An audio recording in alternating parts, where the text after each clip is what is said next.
On a dit non, nous n'allons pas trahir le peuple.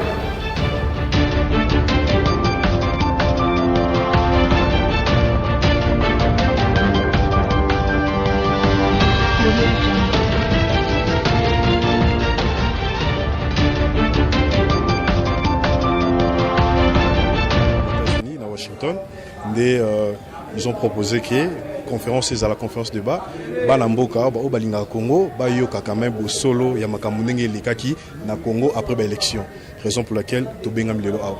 Merci président. Tolito tune susu au clairci biso susu bien au expliquer biso lamuka ezani plateforme ezani lamuka ezali plateforme politique, ezali plateforme électorale où ezali composé na ba regroupement politique na 4 5 tozali la nouvelle élan Congo na biso dynamique de l'opposition ensemble, et puis nous avons aussi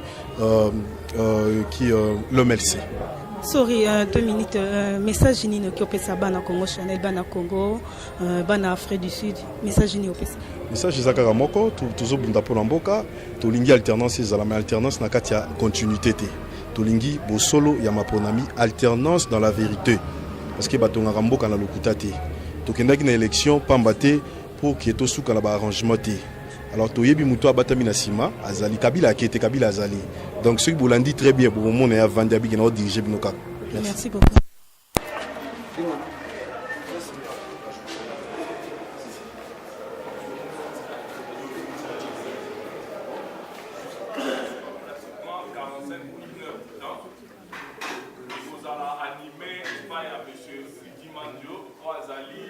Chef du département, il y a jeunesse, mouvement citoyen et société civile dans coalition na biso ya lamuka. Je pense que ndenge tozali ebele awa tozala ba question ebele ya kutuna tozala ba interrogation ebele oyo eza kozela ba réponse. Ça va s'articuler juste sur une exposition oyo akosala sur la situation politique avant, pendant et après les élections, et à partir ya wana akotika maloba en assistance pour un jeu de questions-réponses. Encore une fois, merci pour avoir répondu nombreux à l'invitation Yalamuka, Oyo Bino Nyoso, vous allez vous représenter. Merci beaucoup. Monsieur le Président, vous avez la parole. Merci beaucoup. Mon télévision Nyoso. Vraiment, c'est un grand honneur pour l'Angaï. Là, il a vraiment mon compte Katinabino. Pour les gens, il a 4 pays. Il a eu fruit à Johannesburg. Afrique du Sud, les a place au Abani, combat. On a développé nous pouvons béler tout le monde qui a un combat. Européen, l'exécution Benzela, la ligne à Maloba. Et nous sommes fiers parce que tout le monde est un beau petit à Congo. Voilà. Il y a dit qu'il y a et pour ça, nous avons dit qu'on ne peut pas qu'il y ait ça là. Mais réunion est très important parce que Bisso, Binogo et Bozali, Banda, moi, Koyoka, nous, Nanzela, et Internet, parfois c'est pas vraiment la vérité. Voilà. Les gars qui bouillent, les Zala qui bouillent, les qui bouillent qui ningi, arrangement Salabaki, où il y a gagné quitté, Nanga, où il y a Kendaki Kingakati, où il y a Zonisa qui bouille, où il y a Yokala qui n'a Songolo Pakala, il y a eu beaucoup de réalités. Beaucoup de réalités. Avantage au Lelo, Bissonion selon moi, tout ça en gros, les alliés étaient, Gaï, Mokonakino, a participé à Katia. On a une sur l'électorat de l'électorat du pays. Alors, moi, dans mon expérience, pour partager la vidéo. Et puis, tous les alliés de l'île, alors pendant ça, moi, résumer mon métier. Mais premièrement, d'abord, je vous remercie tous. Merci pour l'espace de Pessina, merci pour le temps, pour la considération au Pessina. C'est un grand plaisir. Je pense que mon combat politique est mal la place. Donc, la développée va y éviter toujours une place à moi, tout le monde. Les nos sous je vais voir encore place pour. Je suis très fier. Il y a besoin d'avoir et de soigner. Mais on a monopolisé parole. On a un échange pour qu'il y ait un pays. Il y a un combattre, il y a un pays. Quand on a un avion, il y a un président Fayou, le président Eli, a tout nié. On a qui était Johannesburg après l'accueilli à Washington. Quel est le message? Le message Nini, il y a un message pour notre voilà, donc, là, il y a un peu de flèche, allez accompagner la flèche retour. Binopé au Babé, au Naïe. Les amis très importants, les amis. Vous savez, dans le parenthèse, quand on a déclaré le résultat, c'est Nia Demisha qui sont. Les gens, la ville, je parle de la ville de Kinshasa, pour ne pas parler du Congo, la RDC en général. Vous avez le roi Matang. Calme, le roi là-bas, continue à couper, le roi est long. Mais toutes les athées, donc c'était une grande déception. Il nous a demandé beaucoup de courage pour cela. Et quand on a commencé au MLC, c'est là on a commencé avec le président Fayou, on a refusé, mais deuxième tentative, ils ont accepté. Nombre à Batubayaki. Est-ce que Totika, Tolemba, tant que Musika Tina Sainte-Thérèse, total n'est pas manifesté, le peuple a sans ambition. Moi, on a l'objectif. Ils ont renforcé le pays Bitumba na Kati.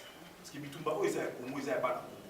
Et là, pour votre information, la Mouka, nous avons le président Moussa Nyamouchi qui est aussi avec nous, et nous avons aussi qui est le sénateur Mabaya.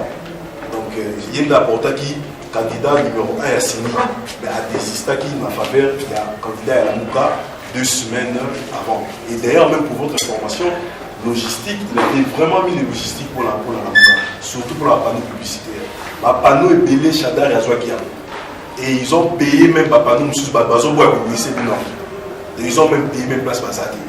Mais le professeur qui est sénateur Mabaya, il y a ça parmi Batali, pour même avant Chadar, où a Tchaki, ma panneau la ville à Kinshasa. Dans 10 jours, il y avait élection.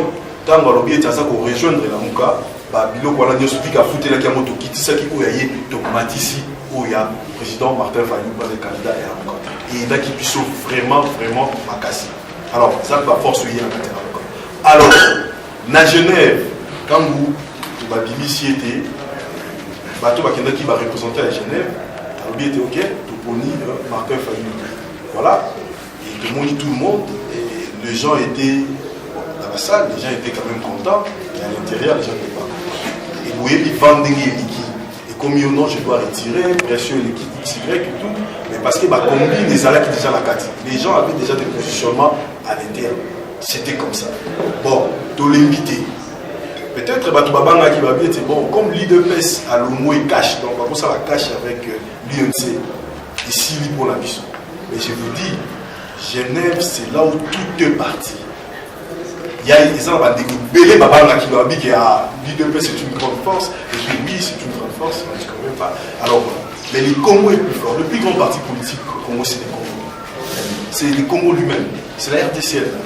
Alors, parce qu'il ne faut pas oublier, nous avons Otobengi base électorale, et tout début la base d'un parti politique, la base politique. Nous avons à la membre d'un parti politique, mais jour élection, à ça Congolais, il ira voter parce que c'est un droit pour chacun. C'est là où tout est parti. Pour la ligne, les gens, Bandimi, Balobiété, Malali Bosso, où ils allaient 3e cycle électoral. Tout le monde a des candidats et opposition, Basangana, Batiki Ego na Bango, où a Tiki avec Ngaï, Natiki n'a désisté, voilà, bon, Toponi, Songolo, Bakala. Et c'est là qui signe positif. Si nous allons démontrer ça, et même courant au Nyos pour son monde. Donc, le peuple a jugé qui maturité, et les gens pensaient que vous avez possibilité. Beaucoup n'ont pas cru à ça. Connaissant l'historique Yamboka pour la Liboumou, positionnement, intérêt personnel, c'est ça la classe politique. Donc ça c'est la réalité au Congo. Mais Batouba Zonga, bien qu'il était au Ponio, c'est là qui signe Moko au nom de Salamate. Et c'est ce qui a encore amené la confiance vis-à-vis de la population. Alors, le problème, c'était le problème résidait à deux niveaux. Il y a les bosses qui, de part, il y a Kabila. Il y a Mibale, opposition, quand vous avez le choix. Le peuple a dit, ok, ils ont un débat, ils ont dit, kaka, alternance, mais il faut que l'alternance dans la rupture. Pas l'alternance dans la continuité. Non, on ne va pas prendre les mêmes et recommencer. Les Français vont bien dire, les mêmes causes produisent les mêmes effets. Alors, le peuple s'attendait à une rupture totale. Rupture faisant.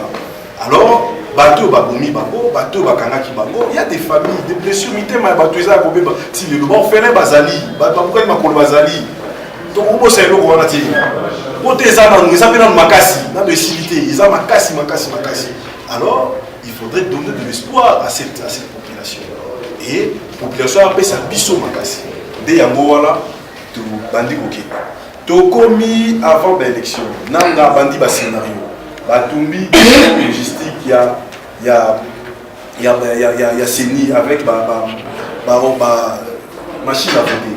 Si les lois na tuni bino biso nous a Kinshasa, nous avons ta machine logo izika tout le monde a dit. Tout a commencé à partir de là. Pourquoi bandeli wana? Ils ont commencé à voir cette la montée en puissance de Lamuka. Lamuka était devenu incontrôlable. Parce que vous savez, on ne doit pas ignorer aussi que chez nous, la politique aussi, c'est aussi par rapport, c'est régional. Ça, c'est une réalité en Afrique entière. Ils n'ont pas la mission, ils ont réalité l'Afrique. Mais ce qu'on a dit ensemble, la Mouka, c'était les Congos. Résultat, il y a mon picou. En vrai, donc ils sont retournés dans les lots. Et ceux qui pouvaient éviter tout, tu comprends ça, 60 jours depuis que tu as l'élection. En 2006, en 2011, le résultat de l'élection est bima bureau par bureau. On sait qu'il y avait tricherie. Mais demandez-moi pourquoi ils ont compris. Tricherie, c'est difficile, les amis. Et car les ma casse, c'est difficile. Et qu'est-ce que nous, on avait fait? Ils ont donné les résultats. Il y a machine à voter, il y a des copies électroniques. Nanga nous a dit une semaine avant que à Costangu, il y a CNN, RFI, Sali, investigation. En janvier, il y a témoigné que il papier qui permet de tinda, machine à sim. Ils ont la puce, et ils ont automatiquement le résultat. Nanga wangani. À promettre biso à lobby na biso boui que élection et vous avez la comptage manuel et vous avez électronique l'okuta. Mais les résultats on nanga na cour constitutionnel ba lobby des alliés résultats issus il y a la clé USB. Mais ils avaient ignoré que vous avez bon.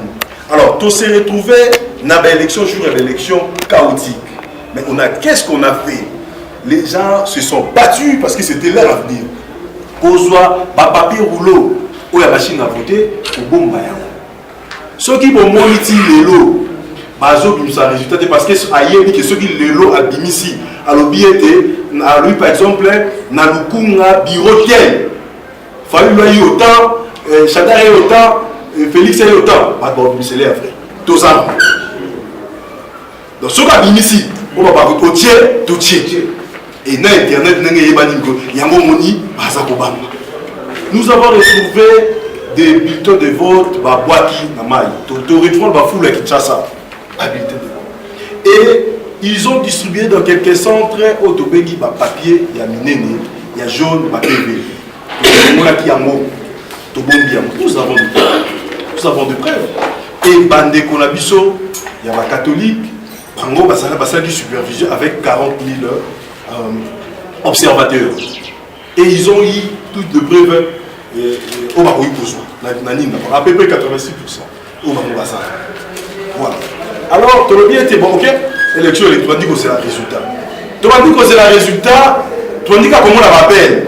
Président Martin, où il a contacté, où il a Bengi Boye, Bande Koneb Sabino. Tu sali au Nyonso Nabusolo. Où il y a beaucoup de pouvoir. Nandegi à Boussolo. On a fait ça.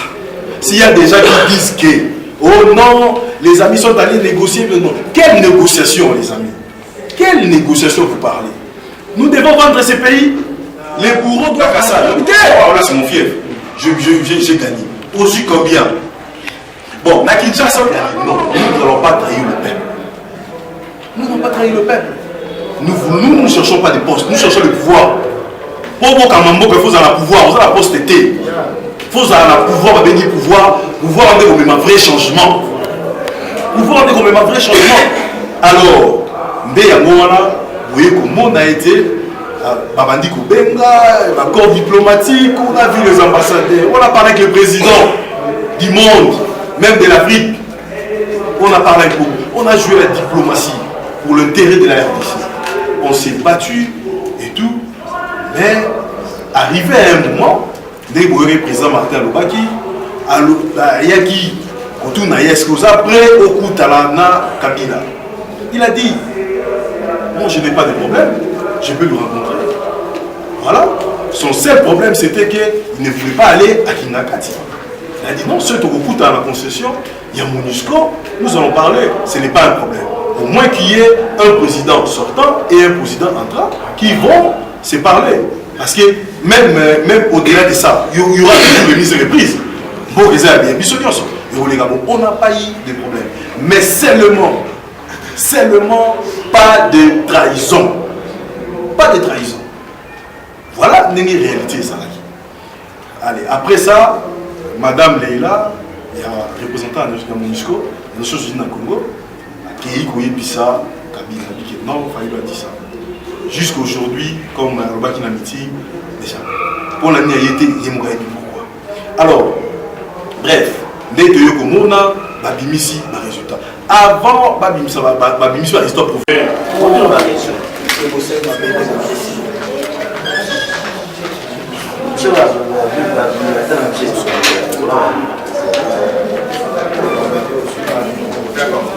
Bonsoir.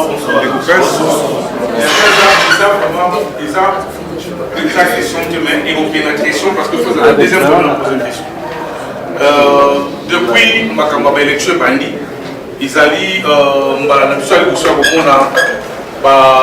la plateforme la biso nyonso oyo esalaki élection na Congo donc tomoni lelo plateforme ya Lamuka mutekiti mpona kopesa biso makambo nyonso olekai na Congo mais situation oyo toza nango tona problème moko eza très important parce qu'il faut différencier bitumba ya parti politique na bitumba na biso bato toza kobunda lokola bacombattant toza deux volets ya bitumba donc toza un peu toza mpe moins clarté na place wana parce que lelo tozomona ke toza confusion ekoti biso toza kobunda bitumba awa lokola ba mouvement spontané bacombattant barésistant na bato ebele bitumba na biso objectif c'est biso ezalaki mpo kabili esa nini ekende or na baparti politique toyebi ya parti politique ezalaka bitumba na bango ezalaka mpona kosala bacombine politique oyo tomona lelo or biso tozalaki na bitumba na biso ezalaki kokonsiste tobengana la kabili curieusement lelo tozomona makambo oyo toza kocomprendre te tozoyeba te tokotya mutu wapi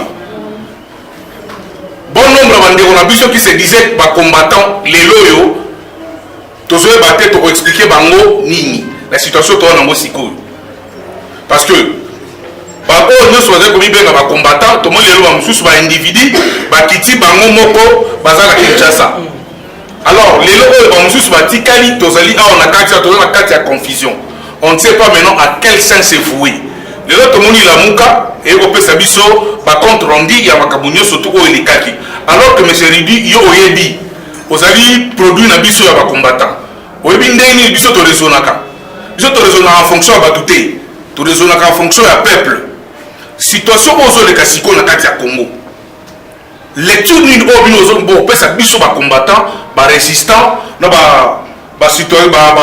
mouvement citoyen nyonso oyo toza nango parce que tozomona lokola que quelque part bitumba biso tozobunda bino bapoliticien bozoflue biso il n'y a pas une vérité tandis que biso bacombattant tozali kobundela te mpo tozwa lelo pouvoir mais toza kobundela lelo mpo tobengana monguna oyo tozobenga kabili oyo tozomona lelo curieusement tozomona lelo ke makambo oyo lecture oyo tokocomprendre te biso bacombattant ici je parle en tant que combattant oyo yo mpe ozalaki moko na qualité na biso nous amener na bapiste ya koloba ke tokozalaki botosaki boye yo ebi okoyepana biso ezala bongo te les combattants nous avons décidé qu'on ne veut plus voir la Kabylie dans notre pays donc moi je pense que tozolinga tozwa un peu parce que yo mtotu sur le terrain on met un peu pour éclaircir biso position na biso bacombattant je parle ici des combattants position na biso bacombattant face ya bitumba oyo toza nango siko parce que la Kabylie ti siko ezali malheureusement il y a un credo bato bazobwaka siko combat esili est-ce que c'est la même lecture oyo mpe Lamuka azolobaka combat esili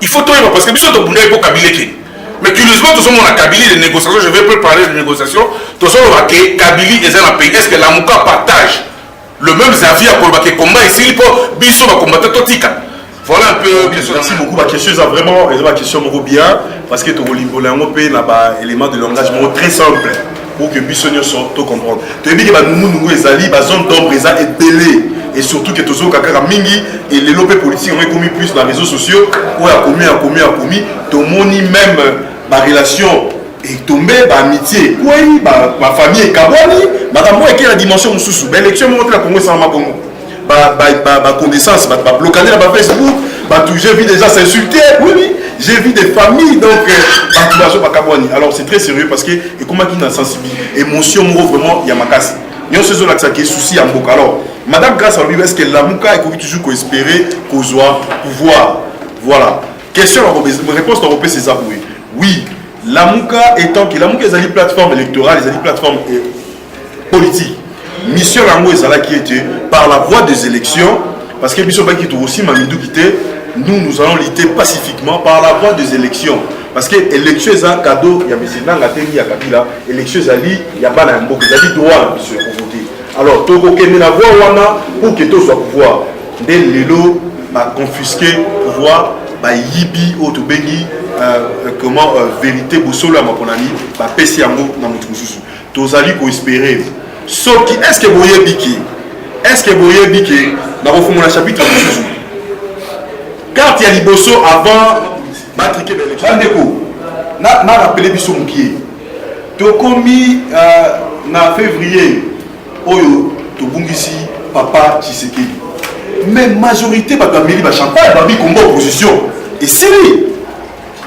par son leader té or bimsa batu or cadre batu babi sati est-ce que boyebi ke bandeko na biso ya ba catholique babimisa biso balamusa biso mami tout naso biso tokei marche moi je me souviens na Saint-Joseph Martin Fayulu Kotoyo Galaza Kotoyo et Félix Sekeda Zawana de Félix Sekeda Martin ça tout ça autant ba tirer liboso na quoi biso na sima biso ko ba politique toujours na sima parce que ceux qui autouni ngai ndenge na bima na ba marche wala ba catholique ba kombo ba tirer na ba samu mais ils ont traîné des masses.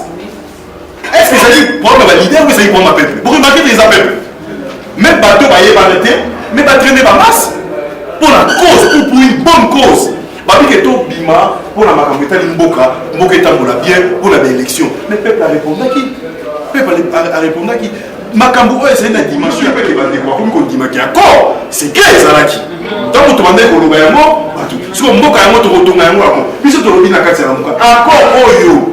Candidat à la mission foyer la joie qui n'appelle et ça par rapport à sûr négocier à moi ça qui pour lui sur arrangement nini et puis par arrangement on a ceux qui t'ont dit autant maman comme quoi mais surtout là ça va documenter mais c'est très grave très grave alors dès qu'on prend ça le bien t'es pas combattant bazali kopunda parce qu'on dit kopunda pour na makambo Italie positionnement politique et pas politique baza ko embrouiller ba mingi si ko pas pour comprendre té à côté de nos té ba ko baza ko kabwana. Les gens la diaspora, moi je parle comme ça parce que je suis un combattant. Je suis un combat dans la politique et sur l'activisme. Je combattais l'activisme. Aux autres, nous avons pour le comme ministre, aux autres, nous avons pour ça va bien. Vous avez la good cause, vous avez la cause, il y a malade. Donc les gens qui ont Congo pays et qui est pour violenter, ma bébé la chose beaucoup faté. Oui, moi je suis mécanicien, dans la zone on a peintre, dans la zone on a entrepreneur. Oui, dans la ville de l'Amsa, alors, et les noms des gens qui ça la question qui est la politique. Est-ce que les lots na Congo, il faut pour moi un nombre de candidats sur ça qui n'a pas. Nasoni, non, non, la pomoti. Nasoni, non, Basile Kandaza, ah oui, oui, ça dit. Et ceux qui ont la qualité, mais à candidat, on a beaucoup d'argent à terrain. On dit, mais les Congo, maintenant, on dit au salaire, à béton, et c'est bon. Je vous dis la vérité, sans projet, on t'a dit Moutou, et non, tu regrettes, il y en a côté par l'Assemblée, on l'a mis. Mais je vous dis, c'est décevant. Le mal est tellement profond, la médiocrité est tellement profonde. Et c'est ces gens-là qui sont au Parlement. Les vrais leaders, des gens de vision, des gens qui peuvent apporter un plus sont dehors. Tout ça pourquoi? Parce que milieu politique n'est qu'à la business. Ce moment moi car et ça politique. Dès lors que ça va monter, ça va pas monter. On commence à l'appeler la banque, ceux qui développent les on commence à pousser pour son masculin à la politique. On s'en a poussé à la sur l'équipe, les gens à RTNC, l'autre a beaucoup mis à la ville, les gens ont beaucoup qui ont beaucoup mis sous fatigue. On se comprend, mais on s'en wapi. On s'en wapi. On s'en wapi. On s'en wapi. On s'en wapi. On s'en wapi.